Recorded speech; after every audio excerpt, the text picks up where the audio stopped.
Infância. Perguntas 379 a 385. O espírito que anima o corpo de uma criança é tão desenvolvido quanto o de um adulto? Pode ser até mais desenvolvido se progrediu mais, pois é apenas a imperfeição dos órgãos que o impede de manifestar-se. O espírito age de acordo com o instrumento de que dispõe. Não se levando em conta o obstáculo que a imperfeição dos órgãos opõe à sua livre manifestação, o espírito de uma criança de tenra idade pensa como uma criança ou como um adulto? Quando criança, é natural que os órgãos da inteligência não possam lhe dar toda a intuição de um adulto, já que não estão desenvolvidos. Sua inteligência é, de fato, muito limitada, enquanto aguarda que a idade lhe amadureça a razão.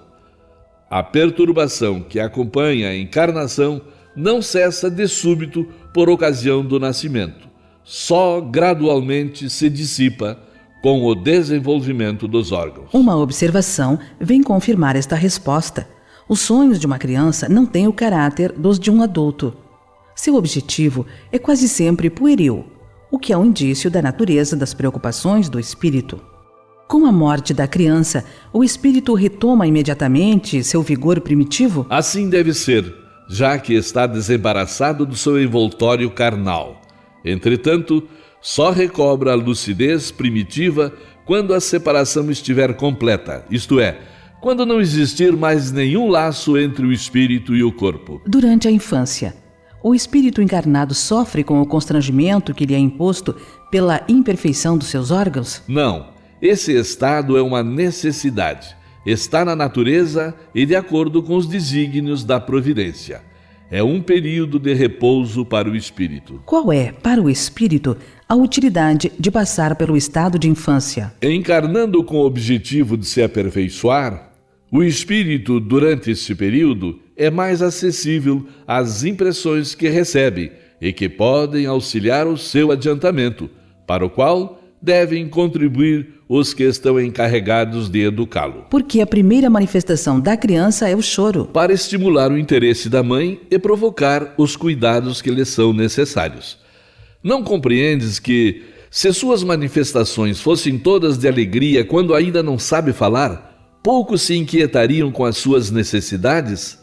Admirai, pois, em tudo a sabedoria da providência. Qual a razão da mudança que se opera no caráter do indivíduo em certa idade, especialmente ao sair da adolescência? É o espírito que se modifica? É o espírito que retoma a sua natureza e se mostra tal qual era. Não conheceis os segredos que escondem as crianças em sua inocência. Não sabeis o que elas são, nem o que foram, nem o que serão. E contudo as amais e acariciais como se fossem parcelas de vós mesmos, de tal forma que o amor que uma mãe dedica a seus filhos é considerado o maior amor que um ser possa ter por outro ser. De onde vem essa doce afeição, essa terna benevolência que mesmo os estranhos sentem por uma criança? Sabeis? Não, pois é isso que vou explicar. As crianças são seres que Deus envia a novas existências e, para que não lhes possam imputar excessiva severidade, dá-lhes todas as aparências da inocência. Mesmo a uma criança má por natureza, suas faltas são encobertas por inconsciência de seus atos. Essa inocência não constitui superioridade real com relação ao que eram antes. Não. É a imagem do que deveriam ser, e se não o são, é unicamente sobre elas que recai a punição. Mas não é somente por elas que Deus lhes deu esse aspecto. Foi também e principalmente por seus pais, cujo amor é necessário à fragilidade infantil. E esse amor seria excessivamente enfraquecido à vista de um caráter áspero e intratável, ao passo que, julgando seus filhos bons e dóceis, os pais lhes dedicam toda a afeição e os cercam dos mais delicados cuidados. Desde, porém, que os filhos não mais precisam da proteção e da assistência que lhes foram dispensadas durante 15 ou 20 anos, seu caráter real e individual ressurge em toda a sua nudez. Esse caráter conserva-se bom se era fundamentalmente bom, mas sempre colorido de matizes que a primeira infância manteve ocultos.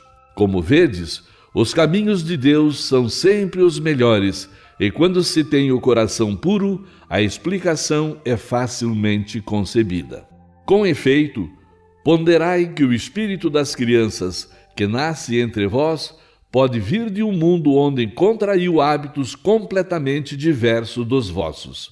Como quereis que permaneça em vosso meio esse novo ser, que vem com paixões totalmente diferentes das que possuís, com inclinações e gostos inteiramente opostos aos vossos?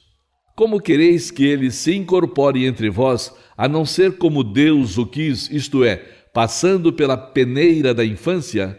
Nesta vem confundir-se todos os pensamentos, todos os caracteres, todas as variedades de seres gerados pela infinidade dos mundos em que se desenvolvem as criaturas. E vós mesmos, ao morrerdes, vos achareis numa espécie de infância entre novos irmãos, e nessa nova existência extraterrena ignorareis os hábitos, os costumes, as relações desse mundo ainda novo para vós. Manejareis com dificuldade uma linguagem que não estais acostumado a falar, linguagem mais vivaz do que o é agora o vosso pensamento. A infância ainda tem outra utilidade. Os espíritos só entram na vida corporal para se aperfeiçoarem, para se melhorarem. A fragilidade dos primeiros anos os torna brandos, acessíveis aos conselhos da experiência e dos que devam fazê-los progredir. É quando se pode reformar o seu caráter e reprimir seus maus pendores. Esse é o dever que Deus confiou aos pais, missão sagrada pela qual terão de responder.